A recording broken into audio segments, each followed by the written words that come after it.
का नतीजा है, ये मेरे सदका और खैरात का नतीजा है। कहते हैं ना कि सदका हर बला हर मुसीबत को टाल देता है, ज़िंदगी फेर देता है। तो यहाँ पर मैं एक बात कहना चाहूँगी कि अगर आप वाकई समझदार हैं तो ये भी समझ जाएं कि बेशक आप कह रही हैं कि ये दुआओं का नतीजा है, बेशक दुआओं से तकदीर बदल जाती है। आप कह रही हैं सदक़े का नतीजा है, तो बेशक सदका हर मुसीबत हर बला को टाल देता है।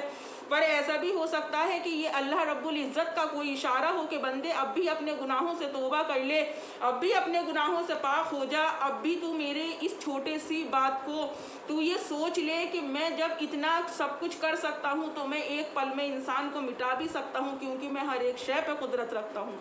सोचिए कि आप जो कहती हैं कि ये मेरा पर्दा जब तक मैं दुनिया से जाऊं कायम रहे, मेरा ये पर्दा मेरे हाथ से कभी छूटे नहीं, तो मैं यहाँ पर एक सवाल करना चाहूँगी अपने हर धर्म के भाई बहनों से, क्या किसी को ये पता है कि उसे किस टाइम पे मौत आनी है, वो अपनी ज़िंदगी को किस टाइम पर छोड़कर जाएगा, और उसके पास और उसे ये पता है कि ऊपर वाले के पास जाने के लिए उसके पास ये दिन है, फला टाइम जाएगा, फला मिनट पे जाएगा, फला घंटे पे जाएगा? नहीं पता है मेरे किसी भी भाई बहन को। इन बातों का सारा इख्तियार जो है तो वो सिर्फ ऊपर वाले को है। वो ही बेहतर जान सकता है कि वो हमें दुनिया से किस तरह बुलाएगा और हम दुनिया से किस हालत से जाएंगे। पर कहते हैं ना कि बहुत से इंसान कि हमने ये सुना है कि फ़ला इंसान का इंतकाल हुआ तो इस हालत में हुआ, फ़ला इंसान कि जिस वक्त जिस्म से रूह आज़ाद हुई तो वो इन हालात में हुई कि देखने वालों की आंखें जो हैं वो दंग रह गईं। आज देखिए आप, तो वो उनके अच्छे अमाल की वजह से होता है, वो उनके अच्छे काम की वजह से होता है, वो वाकई उनके दिल में खौफ इलाही अल्लाह रब्बुल इज़्ज़त का होता है। तभी तो हर नमाज के बाद इंसान दुआ मांगता है कि मेरे रब्बे कायनात अगर मुझे मौत आए तो वो ईमान वाली आए। आप अपने दिमाग पर ये ज़रा सारा जोर डालकर देखिए और सोच कर देखिए कि आप कितने कांटे अपनी राह में बिछाकर चल रही हैं, कितने झूठ आप अपने अंदर छुपाकर चल रही हैं, कितनी बातों पर आप पर्दा डाल रही हैं। और अभी भी सोच लीजिए, हो सकता है कि ये इशारा हो कुदरत का, और कुदरत कहती है आपसे कि अब भी बंदे होशियार हो जा, क्योंकि दुनिया में मेरी ही हुकूमत है। पर मैडम जी, अपनी ईगो के आगे और अपनी अना के आगे आप शायद इन सब बातों को सोचना आप इन पर ध्यान देना भी गवारा नहीं करेंगी। देखिए अल्लाह जो फैसले करता है वो दुनिया में हक पर करता है।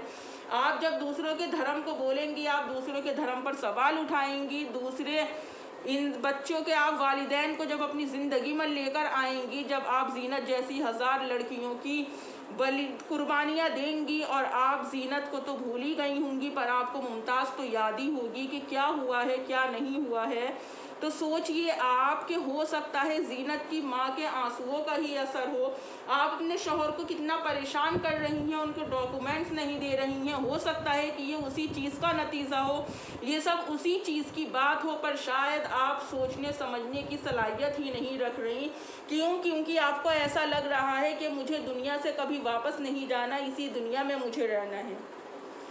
आप कहती हैं कि मैं नमाज़ पढ़ती हूँ, नमाज इंसान को बुराइयों से रोकती है। आप कहती हैं कि मैं कुरान की तिलावत भी करती हूँ। तो जब इंसान कुरान को सीने से लगाकर जब अल्लाह रब्बुल इज़्ज़त से दुआ मांगता है, तो मेरा ये यकीन कामिल है कि जो हर शय पर कुदरत रखने वाली ज़ात है वो कभी अपने बंदे को मायूस नहीं करती। पूरे रमज़ान आपने नाटक किया कि मैं अल्लाह से सिर्फ पर्दा मांगी हूँ, मैं अल्लाह से सिर्फ पर्दा मांगी हूँ, मैं अल्लाह से सिर्फ पर्दा मांगी हूँ। चांद रात गुजरते के साथ ही फिर आपका वो पर्दा कहाँ गया, फिर वो आपकी दुआएं कहाँ गई, फिर वो आपकी इबादत कहाँ गई?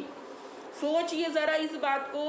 आप जो इस बात को सोच रही हैं कि हादसा टल गया, बला टल गई, तो हो सकता है ये किसी बड़े तूफ़ान की आमद हो। सोचिए, इंसान दुनिया में जो जैसा बोता है वो वैसा ही कर्म ऊपर वाले के घर लेकर जाता है।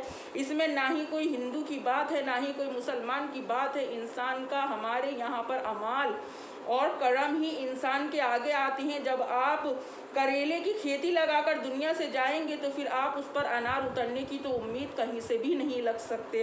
और सोचिए, आज आपके घर में एक ज़रा सी आग लगी तो आपके पसीने छूट गए, पर जिनके घरों में आपने आग के समंदर बहा दिए, जिनके घरों में आपने अपने हाथों से आग लगा दी, क्या कभी आपने उन घरों के बारे में सोचना गवारा किया?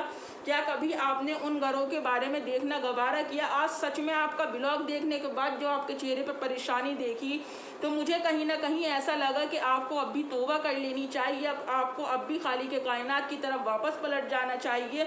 आपको अब भी अपने और अपने बच्चों के बेहतर मुस्तकबिल के लिए मेरे रब से तौबा मांग लेनी ही चाहिए।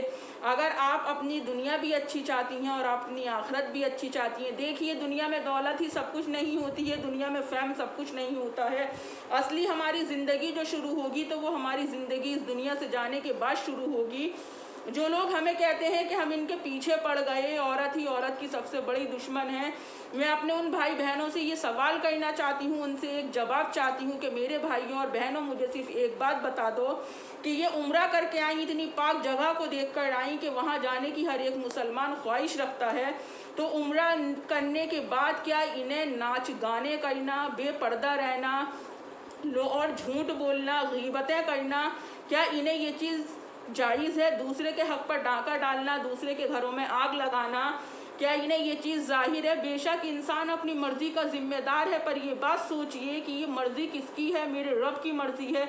जो लोग ये दावा करते हैं हमारा जिस्म हमारी मर्ज़ी, जानते हैं फिर उनके साथ क्या होता है?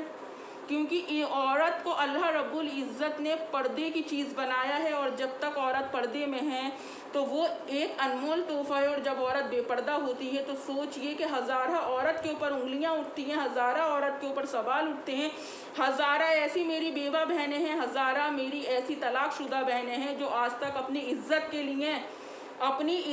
लिए अपने बच्चों को पालने के लिए 2 वक्त की रोटी कमाते कमाते उनकी ज़िंदगी अजीरन हो गई। क्या सोशल मीडिया ही ज़िंदगी है? क्या सोशल मीडिया पर घर की बातें लाना ये क्या आप सबको ज़ेब देता है? ऐसी मेरी बहुत सी बहनें हैं जो अपने शौहर की हज़ार जास्तियाँ सहने के बाद भी आज तक अपनी इज़्ज़त को बचाने के लिए सोशल मीडिया पर नहीं आई। क्यों? क्योंकि उनका ये मानना है कि घर की बात घर में ही रहे तो ज़्यादा बेहतर है। जब घर की बातें घर से बाहर निकलती हैं तो फिर ज़माने में आग की तरह फैल जाती हैं। सोचिए आप, आज अल्लाह ने इतना सारा हादसा किया है, कल ये बड़ा हादसा भी हो सकता था, उसमें आप क्या कर सकती थी? अभी भी वक्त है, अल्लाह रब्बुल इज़्ज़त से तौबा कर लीजिए, अभी भी वक्त है। और मुझे पता है ये वीडियो देखने के बाद बहुत से भाई बहन बैड कमेंट्स करने से बाज तो आएंगे नहीं, तो मेरे प्यारे भाइयों और बहनों, दिल खोलकर बैड कमेंट्स करें, मुझे कोई एतराज़ नहीं है। दिल खोलकर अपनी हसरतें पूरी करें, मुझे भी कोई एतराज़ नहीं है। अगली वीडियो में आप सबसे फिर मुलाकात होगी, तब तक अपना और अपनों का ढेर सारा ख्याल रखें, मुझे भी अपनी दुआ में याद रखें। अल्लाह हाफिज़।